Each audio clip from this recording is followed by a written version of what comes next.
So module A के 2 chapter है organising and staffing and उसका ये सेकंड वीडियो है। फर्स्ट वीडियो हम ऑलरेडी कवर कर चुके हैं और पहले 2 चैप्टर के भी हम 3 वीडियोस ऑलरेडी बना चुके हैं। मेक श्योर कि आप उन वीडियोस को गो थ्रू जरूर कर लें।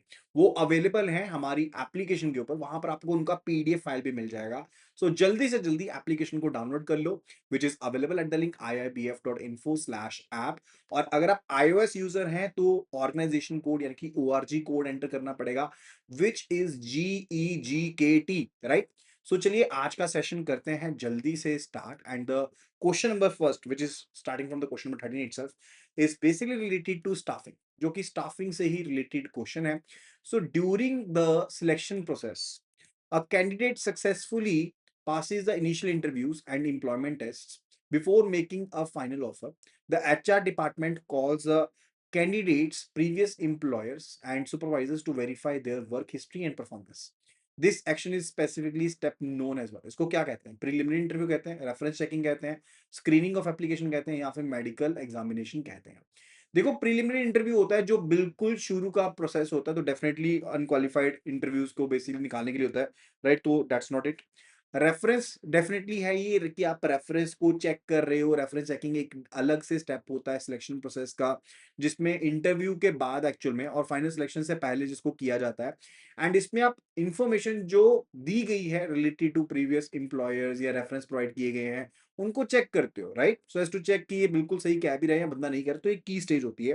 सो this is actually the step, that's the reference checking.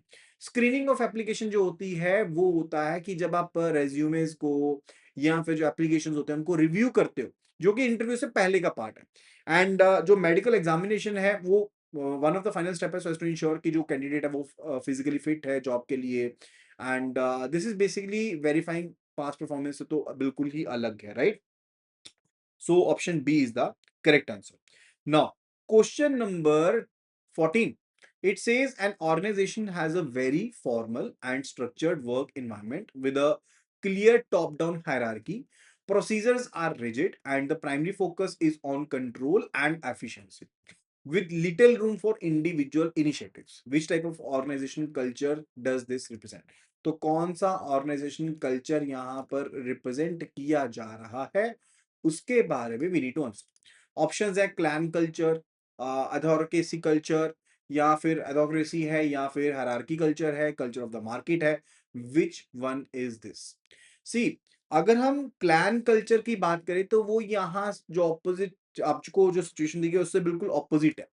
यानी कि जहां पर एक पर्टिकुलरली यहाँ पर अगर देखें तो formal and structured work environment है, क्लियर टॉप डाउन हायरार्की है। अब क्लैन कल्चर में टोटली ऑपोजिट चीजें होती हैं, तो वो तो आंसर यहाँ पर नहीं है। If we talk about the adhocracy culture, तो वो इंकरेज करता है डिसेंट्रलाइज्ड लीडरशिप को और इंडिविजुअल रिलेशनशिप को, जो कि इसके तो डेफिनेटली कॉन्ट्रास्ट में, right. So that's not the case.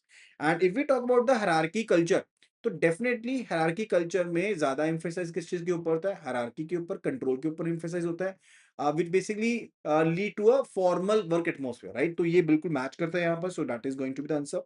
अगर हम कल्चर बाय मार्केट की बात करें, वो फोकस करता है कंपटीशन के ऊपर, ठीक है। तो ये चीज फोकस करती है हालांकि the culture of the market focus करता है कंपटीशन के ऊपर, ये फोकस करता है। चाहे वो एक्सटर्नल है अलग कंपनीज के साथ, या फिर इंटरनली है एम्प्लॉयज के साथ, उसके ऊपर फोकस करता है, right. So that's the case. Now let's move toward the question number 15, which is related to staffing.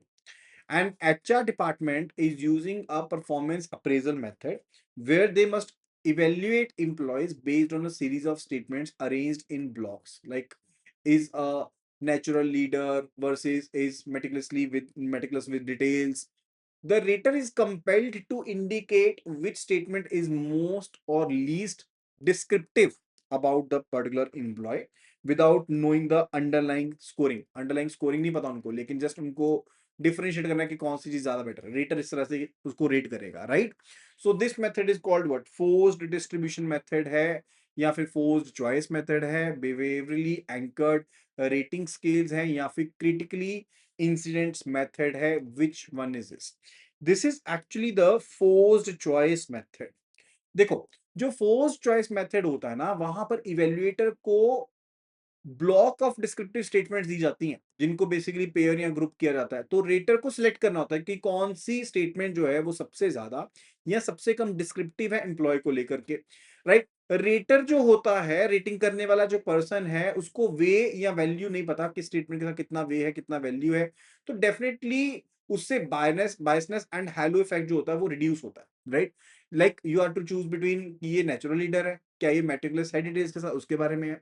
अब नाउ इससे बेसिकली क्या है, we want to minimise the rating error, subjectivity को कम करना चाहते हैं और जो पर्सनल बायस है उसको भी रिड्यूस करना चाहते हैं, फेवरेटिज्म को रिड्यूस करना चाहते हैं।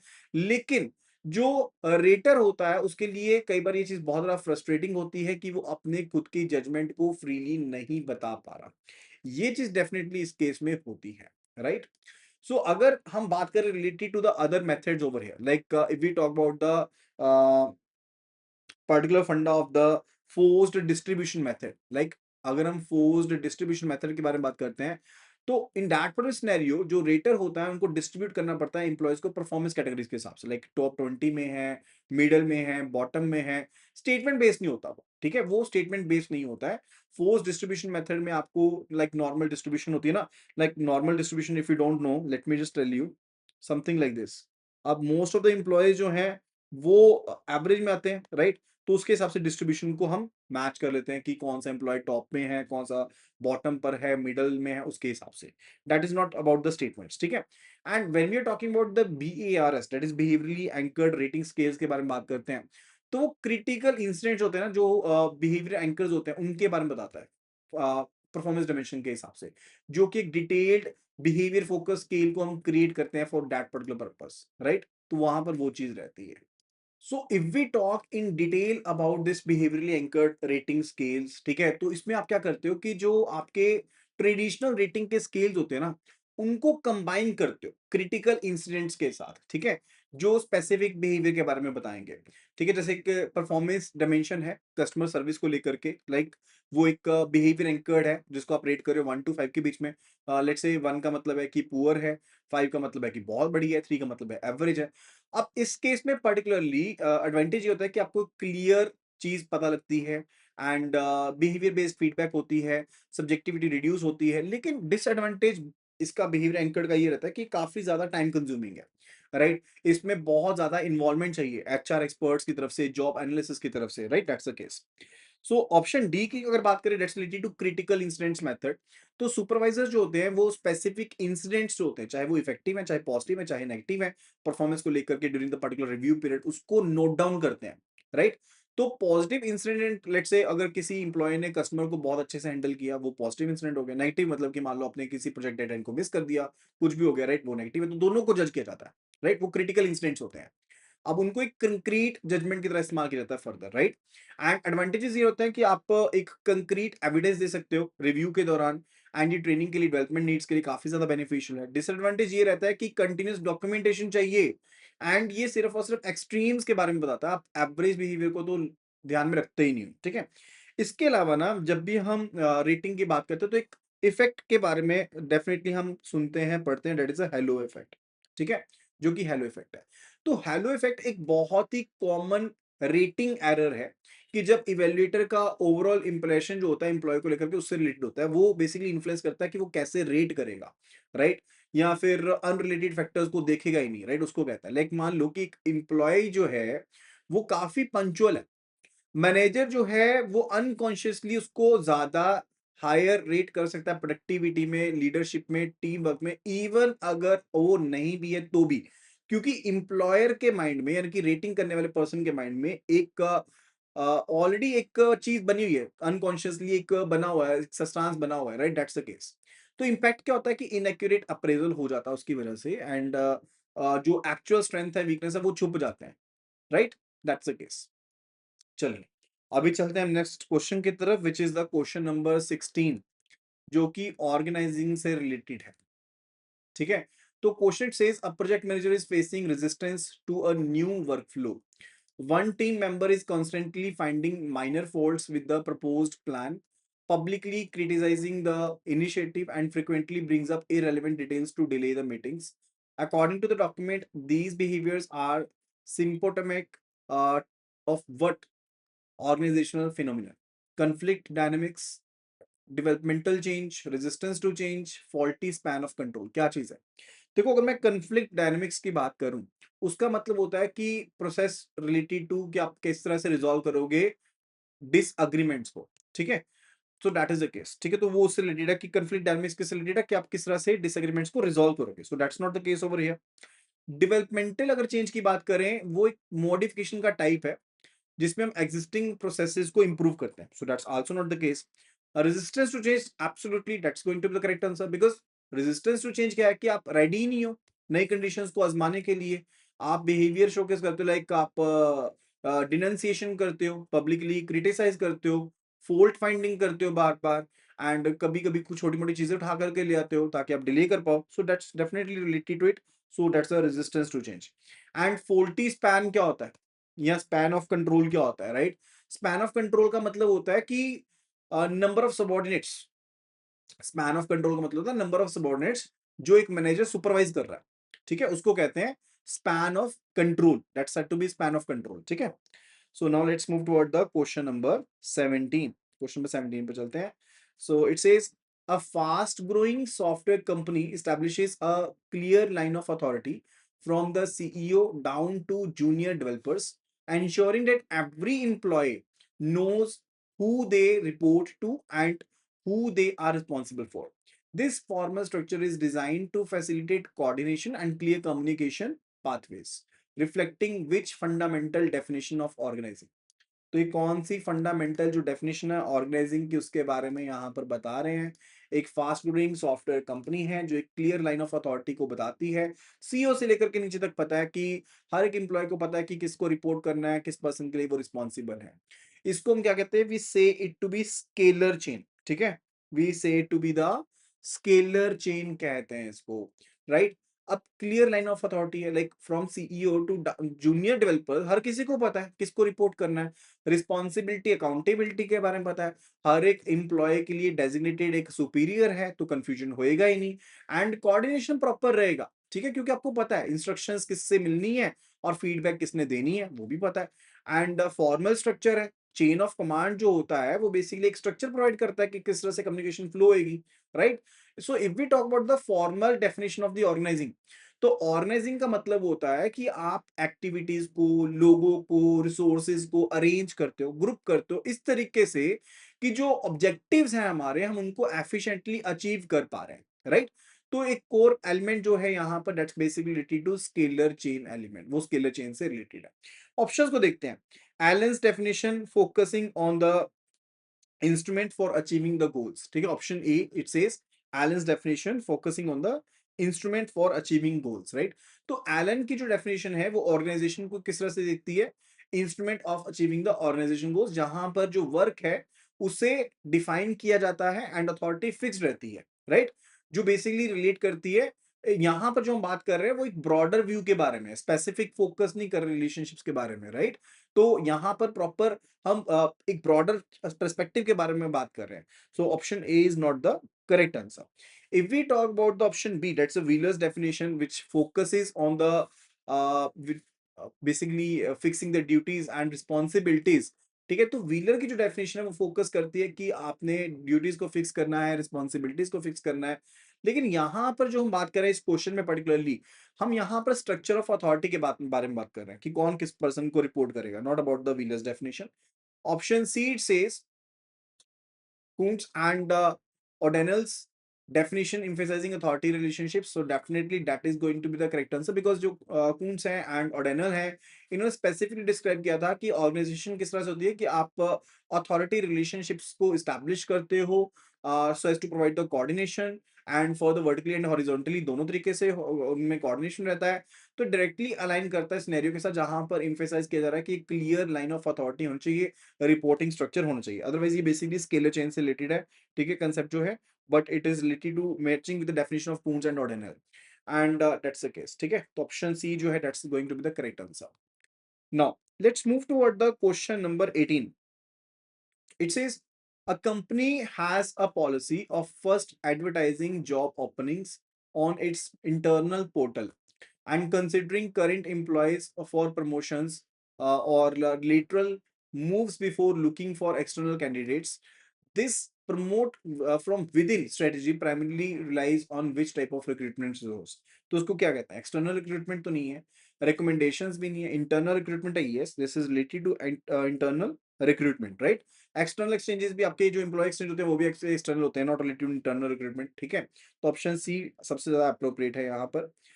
इजी क्वेश्चन था कि क्वेश्चन नंबर 19 पर चलते हैं. It says a consulting firm structure is highly dynamic. एक कंसल्टिंग फर्म का जो स्ट्रक्चर है बहुत ज्यादा डायनेमिक है एंड प्रोजेक्ट बेस्ड है. It decentralises leadership, encourages individual initiative and relies on organic decision making to adapt quickly to client needs. This flexible and adaptive environment is characterized of which organization culture? किसका example है? Clan culture का, hierarchy culture का, market culture का, या adhocracy culture के बारे में? Which one is going to be the correct answer? So we read about the hierarchy culture. Hierarchy culture के बारे में हमने पढ़ा and also we read about the other. So which one is going to be correct answer? C, clan culture जो होता है वो family के ऊपर फोकस करता है. किसके ऊपर फोकस करता है? That focus is on the family, right? Like किन चीजों के ऊपर? बॉन्ड्स के ऊपर, टीम वर्क के ऊपर, मेंटरिंग के ऊपर, उनके ऊपर फोकस करता है, राइट? ये इनवर्ड है, प्रोजेक्ट ड्रिवन नहीं है. This is inward, not project driven. So option A तो आंसर नहीं है. Option B, we talk about hierarchy culture. तो हायरार्की कल्चर जो है वो फॉर्मल कल्चर है. That's a formal culture, structured culture है. टॉप टू बॉटम रहेगा, रूल बाउंड रहेगा. ठीक है, तो डायनेमिक से तो बिल्कुल ऑपोजिट है. ठीक है, डायनेमिक कल्चर से बिल्कुल ऑपोजिट होता है. तो ऑप्शन बी भी यहां पर पर्टिकुलर आंसर नहीं है. If we look at the option C, that's a market culture. तो मार्केट कल्चर जो होता है ये रिजल्ट ओरिएंटेड होता है. This is actually result oriented, right? This is result oriented. Competitive होता है.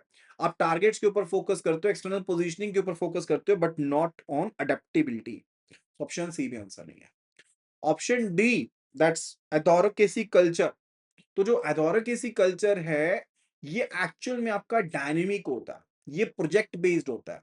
इसमें डिसेंट्रलाइज्ड लीडरशिप होती है.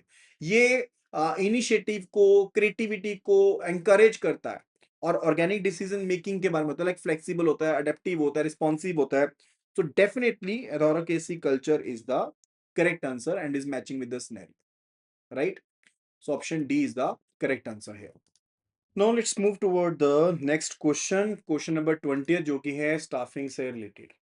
So it says a manager is evaluating their team's performance based on the assumption that across the entire company, employee performance conforms to a bell curve. Therefore, they are required to categorize a small percentage of employees as exceed expectation, the majority as meets expectation, and another small percentage as needs improvement, regardless of the team's overall high performance. This approach is known as what? इसको हम क्या कहते हैं? Rating scales method कहते हैं, force distribution कहते हैं, critical incident method कहते हो, या फिर फोर्स्ड चॉइस मेथड कहा जाता है. See, if we look at the rating scale method, मैं आपको पहले भी बताया था, रेटिंग स्केल इवेल्युएट करता है कि एम्प्लॉय को against a set of the criteria. ठीक है, न्यूमेरिकल स्केल देते हो, क्वांटिटेटिव मेथड होता है एंड फिर उसमें आप बस रेटिंग देते हो, दैट्स इट, वो होता है. तो वो तो नहीं है. फोर्स्ड, अगर आप डिस्ट्रीब्यूशन मेथड की बात करो तो यस, डिस्ट्रीब्यूशन है. आप एक तरह से इस तरह से मानो कि ये आपके पास है मेजर चीज है एंड ये डिस्ट्रीब्यूशन है. अब ये वाले जो पर्सन है काफी कम है और ये वाले पर्सन है काफी कम है और ये मेजर आपका पार्ट यहाँ पे कवर हो रहा है. विच इज लाइक अगर हम क्वेश्चन के हिसाब से मैच करें तो आपके बहुत कम एम्प्लॉय हैं जो एक्सीड एक्सपेक्टेशन में है, राइट? ई कैटेगरी में आ गए. और एक और कैटेगरी है जहां पर आ रहा है कि needs improvement, N I category, ये भी बहुत कम है. और मेजर जो आ रहा है वो आपका आ रहा है meets expectation, M E category में आ रहा है, राइट? सो ये कौन सा मेथड होता है? This is the forced distribution method. Option B is absolutely correct. So ये कंपेल करता है रेटर को कि आप डिस्ट्रीब्यूट करो एम्प्लॉयज को like on points of scale, cluster करना उनको around the higher point. Higher point कौन सा है? ये वाला पॉइंट है हायर वाला. यहाँ पे आप उसको क्लस्टर कर रहे हो जो कि ज्यादातर कैटेगरी में है. सो सिनेरियो में ऑलरेडी बताया गया है कि आप बेल कर्व रैंकिंग में उनको बता रहे हो. ठीक है, and that would be option B is the correct answer. Now question number 21.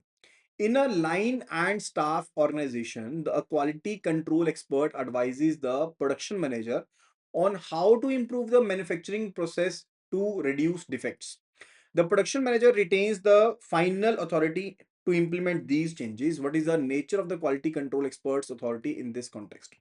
तो नेचर ऑफ क्वालिटी कंट्रोल क्या रहेगी इस पर्टिकुलर कॉन्टेक्स्ट में, that we need to answer options command and advice, only command only advice, या फिर only responsibility, which one is going to be the correct answer?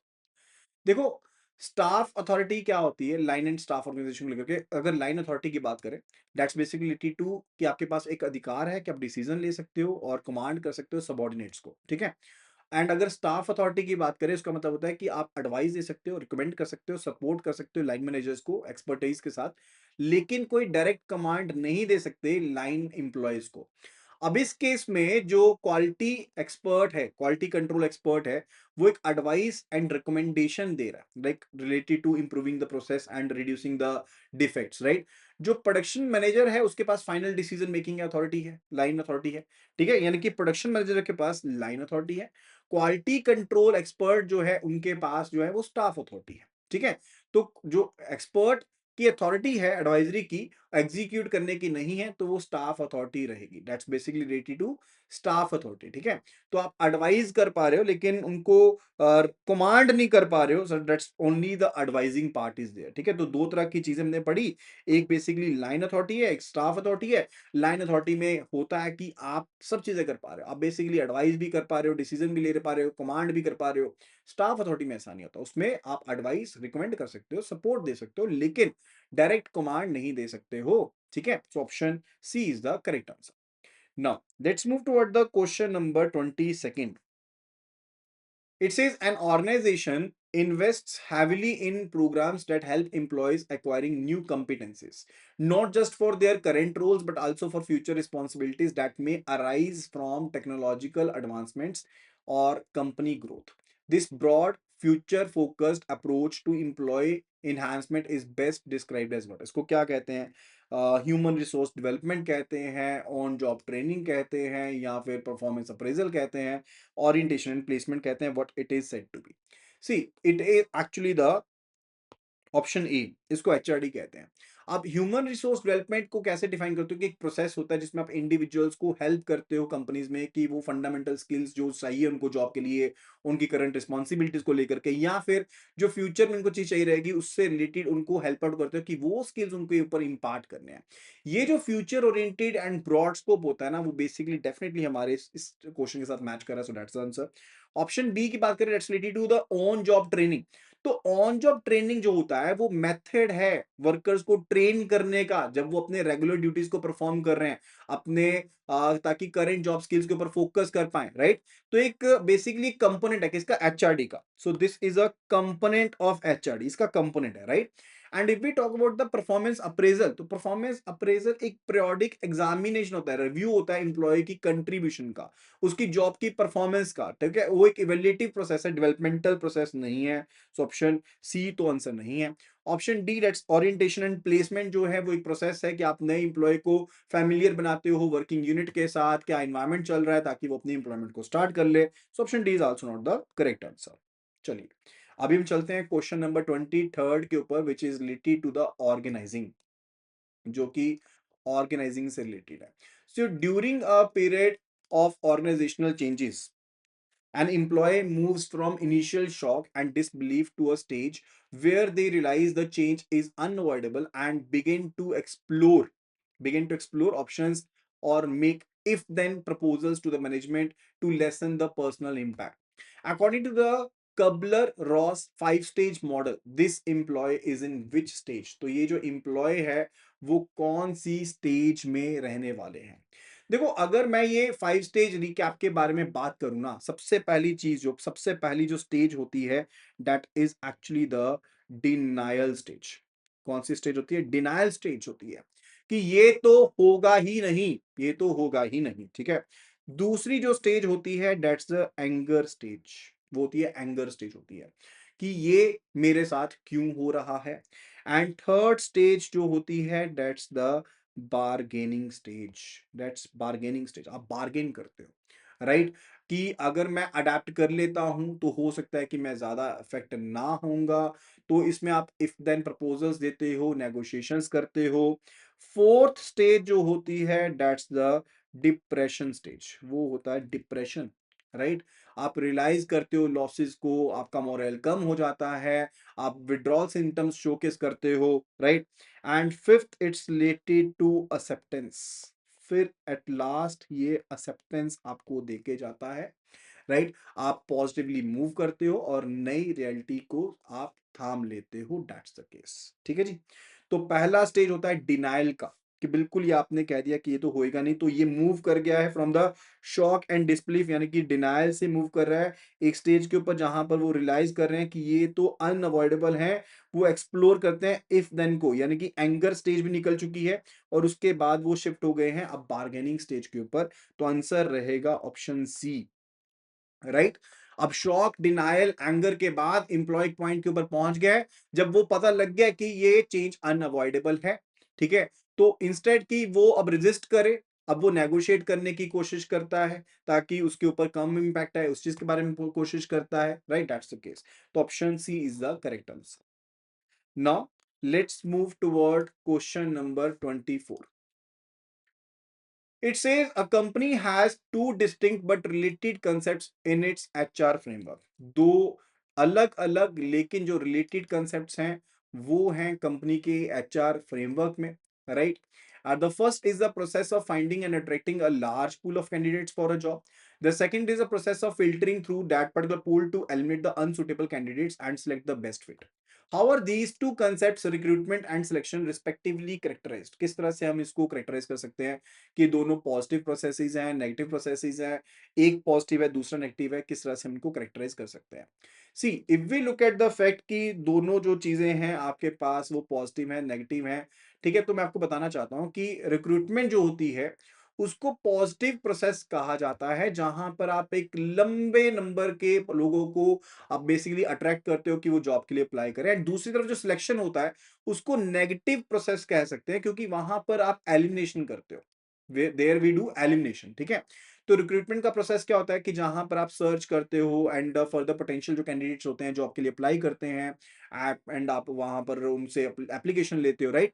तो वो एक पॉजिटिव प्रोसेस है, फोकस होता है कि आपने अवेयरनेस क्रिएट करनी है एंड जॉब ओपनिंग्स में इंटरेस्ट शोकेस करते हो।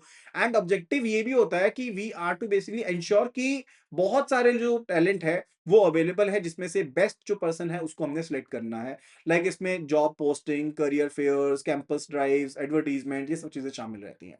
सिलेक्शन वही दूसरी तरफ रहता है कि आप जो कैंडिडेट्स का पूल है आप उसको इवेल्युएट करते हो और बेस्ट फिट को सिलेक्ट करते हो, तो इसलिए नेगेटिव प्रोसेस कहा जाता है क्योंकि इसमें आप जो अनसुटेबल कैंडिडेट्स होते हैं उनको एलिमिनेट कर देते हो। फोकस क्या करते हो, आप असेस करते हो उनको टेस्ट के थ्रू, इंटरव्यूज के थ्रू, बैकग्राउंड चेक के थ्रू। ऑब्जेक्टिव होता है कि you are to identify and hire the most qualified and suitable person. जैसे रिटन टेस्ट करवा लिया, ग्रुप डिस्कशन करवा दी, इंटरव्यू कर दिया, तो शुरू का प्रोसेस पॉजिटिव है और सिलेक्शन का प्रोसेस जो होता है वो नेगेटिव माना जाता है।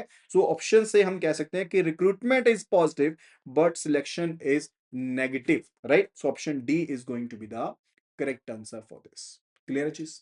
चलिए अभी चलते हैं नेक्स्ट क्वेश्चन पर, क्वेश्चन 25th organizing से related है। A manager is in a large corporation is tasked with a project that requires expertise from finance, marketing, and legal departments. Instead of having direct authority over these individuals, the manager must rely on informal networks and interpersonal relationships that have formed naturally with the company to get more corporation and the information. The manager is leveraging what type of organization? तो manager किस तरह की organisation को leverage कर रहा है, यानी कि क्या कौन सा बिहेवियर शोकेस कर रहा है ऑर्गेनाइजेशन से रिलेटेड, उसके बारे में बताना है। फॉर्मल है या लाइन एंड स्टाफ ऑर्गेनाइजेशन है, इनफॉर्मल ऑर्गेनाइजेशन है या फिर कमेटी ऑर्गेनाइजेशन है, which one is this? Is definitely the informal organization, नाम से ही पता लगता है, जहां पर आप पर्सनल एंड सोशल रिलेशनशिप्स को ज्यादा शोकेस करते हो जो कि आपके ऑर्गेनाइजेशन में नेचुरली डेवलप हुए हैं outside the formal chain of command, right, that's the case. तो इससे आप स्पॉन्टेनियसली आप रीच आउट कर सकते हो, आप पर्सनल कॉन्टेक्ट्स बनाते हो, सोशल टाइज बनाते हो, फास्टर कम्युनिकेशन रहता है, लाइक ग्रेप वाइन स्ट्रक्चर रहता है, इसमें क्रॉस डिपार्टमेंटल कोऑर्डिनेशन रहता है एंड कैन आइदर सपोर्ट और रेजिस्ट, ठीक है। तो बेसिकली दोनों चीजें होती हैं, ठीक है, दैट्स द केस। तो आंसर यहाँ पर ऑप्शन सी रहने वाला है, that's related to informal organization. And what about the formal organization? Formal organization deliberately create किया स्ट्रक्चर है जिसमें एक हायरार्की है, अकाउंटेबिलिटी है, अथॉरिटी है, जॉब है, क्लियरली डिफाइंड है, राइट? तो ऑप्शन ए तो नहीं है। लाइन एंड स्टाफ ऑर्गेनाइजेशन क्या होती है? ऑलरेडी आपको बताया मैंने, लाइन एंड स्टाफ के बारे में बता दिया, रूल हमने ऑलरेडी कवर कर लिए, तो ऑप्शन बी भी नहीं है। कमेटी ऑर्गेनाइजेशन क्या होती है? कमेटी ऑर्गेनाइजेशन एक फॉर्मली कंस्टिट्यूटेड ग्रुप होता है जो किसी स्पेसिफिक प्रॉब्लम को सॉल्व करने के लिए बनाया जाता है, कोई नेचुरली अकरिंग नेटवर्क या रिलेशनशिप नहीं है। Option D is also not the correct answer. Question number 26 पर चलते हैं, which is related to the staffing. A company is developing a new performance review system. एक कंपनी जो है एक नया प्रोसेसिंग सिस्टम जो है, वो रिव्यू सिस्टम है, वो बना रही है, ठीक है, परफॉर्मेंस रिव्यू सिस्टम बना रही है। The HR team is tasked with creating detailed behavioural descriptions that will serve as standards for different levels of performance on a rating scale, that what excellent customer service behavior looks like versus average. This process of generating critical incidents and using them to define the performance dimensions is a key feature of what? तो ये किस चीज का example है? ये किस चीज का एग्जांपल है? मैनेजमेंट बाय ऑब्जेक्टिव है, या फिर असेसमेंट सेंट्रल अप्रोच है, या बीएआरएस है, या कॉन्फिडेंशियल रिकॉर्ड्स है? So if we look at MBO, तो एमबीओ तो एक फ्यूचर ओरिएंटेड मेथड होता है जहां पर हम जो ऑब्जेक्टिव्स हैं उनको सेटअप करते हैं एंड गोल्स को अचीव करने की कोशिश करते हैं। And basically that's not related to कि आप स्केल्स को डिफाइन करते हो, तो ऑप्शन ए तो आंसर नहीं है। If we look at the assessment central approach, तो वहां पर हम सिचुएशनल एक्सरसाइजेस करते हैं, सिचुएशनल एक्सरसाइजेस करते हैं एंड प्राइमरली जो प्रमोशन पोटेंशियल होता है उसको डिटरमाइन करते हैं। एंड ये कोई company wide performance rating tool को करने के लिए नहीं है, ये वो कोई टूल नहीं है ऐसा, ठीक है। So that is also not the answer. तो आंसर क्या रहने वाला है? Answer is option C, that is behaviourally anchored rating scale. तो बी ए आर एस जो है, definitely that is the correct answer. अब जो BARS एक्चुअल में होता है ना, ये क्या होता है? This is a performance appraisal technique. क्या है? परफॉर्मेंस अप्रेजल टेक्निक है जिसमें आप क्रिटिकल इंसिडेंट मेथड को रेटिंग स्केल के साथ ऐड कर देते हो। मैं यहां पर लिख देता हूं, what we actually do in this scenario, we do add the critical incident method। जो भी आपके क्रिटिकल इंसिडेंट्स होते हैं उनको आप ऐड कर देते हो किसके साथ? रेटिंग स्केल के साथ। We do add the rating scales to it, right? तो इसमें आप जो भी क्रिटिकल इंसिडेंट होते हैं, इफेक्टिव है, इनइफेक्टिव है, उनको कलेक्ट करते हो, परफॉर्मेंस से रिलेटेड जो इंसिडेंट्स होते हैं, एंड उनको ग्रुप करते हो परफॉर्मेंस डायमेंशंस के हिसाब से, लाइक कस्टमर सर्विस हो गया, टीम वर्क हो गया, उनसे रिलेटेड। एंड फर्दर फिर एक एंकर पॉइंट्स रेटिंग स्केल बनाते हो उनके ऊपर, लाइक 1 to 5 स्केल बना लिया कि 5 मतलब बहुत अच्छा है, 1 मतलब पुअर है। अब उसके हिसाब से रेटिंग करनी होती है, राइट? दैट्स द केस, ठीक है जी। तो answer is going to be option C. And what about the confidential records? Confidential records होते हैं, लाइक एसीआर होती है ना, एनुअल कॉन्फिडेंशियल रिपोर्ट होती है, ठीक है। एंड वो बेसिकली सिंपल रेटिंग फॉर्म की तरह इस्तेमाल नहीं होता, दैट्स समथिंग डिफरेंट, ठीक है, वो नहीं है। तो आंसर जो है that's option C, and that will be all related to this video. So I hope कि आपको सभी कंसेप्ट से क्लियर हुए होंगे, आपने कंसेप्ट को समझा है एंड फर्दर जाना है। एंड पिछली वीडियोस को जरूर गो थ्रू कर लेना, उनके पीडीएफ मिल जाएंगे, एंड इस वीडियो का पीडीएफ भी आपको मिलने वाला है। आप जस्ट सिंपली हमारे जो एप्लीकेशन है उसको कर लीजिए डाउनलोड। एप्लीकेशन का लिंक आपको मिल जाएगा टॉप लेफ्ट कॉर्नर में, which is iibf.info/app, and start preparing for the same. So that will be all. Thank you so much and see you again in the next video. Happy learning.